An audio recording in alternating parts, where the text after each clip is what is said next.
হরি ওম। অখণ্ড সংহিতা অথবা পরম পূজ্যপাদ শ্রী শ্রী স্বামী স্বরূপানন্দ পরমহংসদেবের উপদেশ বাণী, চতুর্থ খণ্ড। আধ্যাত্মিক পুরুষানুক্রমিকতাবাদীর প্রতিবেশ প্রভাবে তাচ্ছিল্য। শ্রী শ্রী বাবামণি বললেন, পুরুষানুক্রমিকতার দৃষ্টি যেখানে আত্মাকে লক্ষ্য করে, সেখানে প্রতিবেশ প্রভাবের মর্যাদা তো কম হবেই।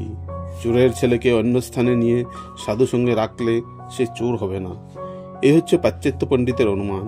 কিন্তু প্রশ্ন হচ্ছে এই যে, মানুষের দেহটাকে চোরও বলা যায় না, চোরও বলা চলে না, সাধুও বলা চলে না। একটা আত্মা যে এসে এত সব সাধু সজ্জন থাকতে বেছে বেছে একটা চোরের ঔরসে দেহ নেয়, তার কারণ কি? কর্মফলে বিশ্বাসী ব্যক্তি বলবেন যে তার কারণ তার নিজের পূর্বজন্মের চৌর্য সংস্কারের অনুকূল এবং সাধু সংস্কারের প্রতিকূল কর্মনিচয়। একটি বেশ্যার মেয়েকে লেখাপড়া শেখাবার পরে কোনো ব্রাহ্ম পরিবারে বিবাহ দেবার প্রস্তাব উঠেছিল। মহাপুরুষ বিজয় কৃষ্ণ গোস্বামী এতে তীব্র আপত্তি করে বলেছিলেন যে বেশ্যার গর্ভে যে জন্মগ্রহণ করেছে সে নিশ্চয়ই ওইরূপ একটা অপবিত্র দেহে প্রবেশের প্রাক্তন সংস্কার নিয়েই ভ্রূণ মধ্যে প্রবেশ করেছিল।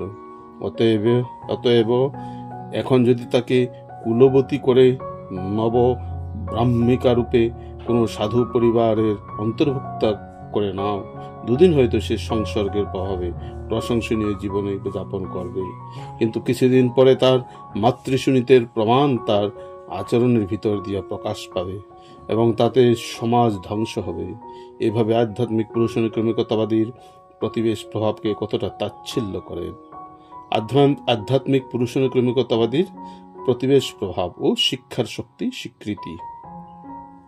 শ্রী শ্রী বাবামণি বললেন, কিন্তু যে আজ চোরের ঔরসে বা অসতের গর্ভে দেহ নিয়েছে, সে যাতে আগামী জন্মে একটা চোরের ঔরসে মহাযোগে একটা অসতী নারীর গর্ভে গিয়া পুনরায় দেহপ্রাপ্তের কাঙ্গাল না হয়, সে যাতে যোগী শ্রীমান সন্ত পুরুষের ঔরসে তদুচিত মহিষী মহিলার গর্ভে নবতনু ধারণের সুযোগ পায়, তার জন্য কি আজ তার সংসর্গের প্রয়োজন হবে না? তার জন্য কি আজ তার সৎশিক্ষার দরকার হবে না? তার জন্য কি আজ তার সৎ কথা শ্রবণ, সৎ বিষয়ের মনন, সৎকর্মের অনুশীলন আবশ্যক হবে না? অর্থাৎ ভবিষ্যতের কুশলের জন্য তার সর্বাঙ্গ সুন্দর এবং সর্বাঙ্গীন শিক্ষার প্রয়োজন। অতীতে এই শিক্ষা যদি সে পেত, তাহলে সে আর এবার একটি চোরের ছেলে হয়ে জন্মাতো না। সুতরাং আধ্যাত্ম পুরুষানুক্রমিকতাবাদী প্রকারান্তরে শিক্ষা, সংসর্গ এবং প্রতিবেশের প্রভাবকেও স্বীকার করে নিচ্ছেন। জন্মকে ভারতীয় ঋষিরা আত্মার দৃষ্টিতে দেখিয়াছেন। শ্রী শ্রী বাবামণি বলিলেন, ভারতে নরনারীর শুক্র সুনির্গত মিশ্রণকে সাধু উদ্দেশ্যের দ্বারা পরিচালনের জন্য বহু শতাব্দী ব্যাপী পুরুষানুক্রমিক চেষ্টা হয়েছিল। সন্তানকে তারা শুক্র ও সুনীতের সংমিশ্রণে উৎপন্ন মস্তিষ্ক সংযুক্ত একটি দেহমাত্র মনে না করে একটি আত্মা বলে সর্বদা দেখেছেন। নরনারী যখন সন্তানার্থে মিলিত হচ্ছেন, তখন পুরুষের এক বিন্দু বীর্য নারীর গর্ভমধ্যে প্রবেশ করল বা একটি সূক্ষ্ম পুংবীজ গিয়া একটি সূক্ষ্ম স্ত্রীবীজের মধ্যে আহিত হলো। ভারতীয় ঋষি সেই দৃষ্টিতে ব্যাপারটিকে দেখেননি।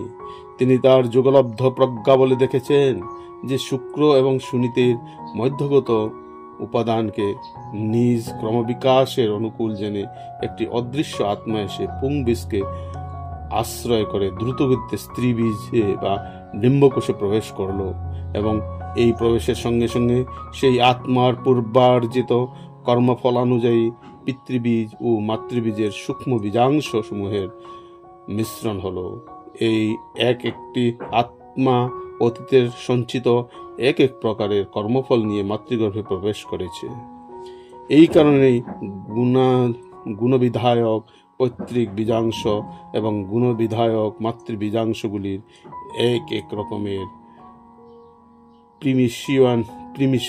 প্রিমিশন অ্যান্ড কম্বিনেশন হচ্ছে। এতে এক সন্তানের মধ্যে এক প্রকারের এবং অপর সন্তানের মধ্যে অন্য প্রকারের গুণ বিকাশ দেখা যাচ্ছে। হরি ওম হরি ওম।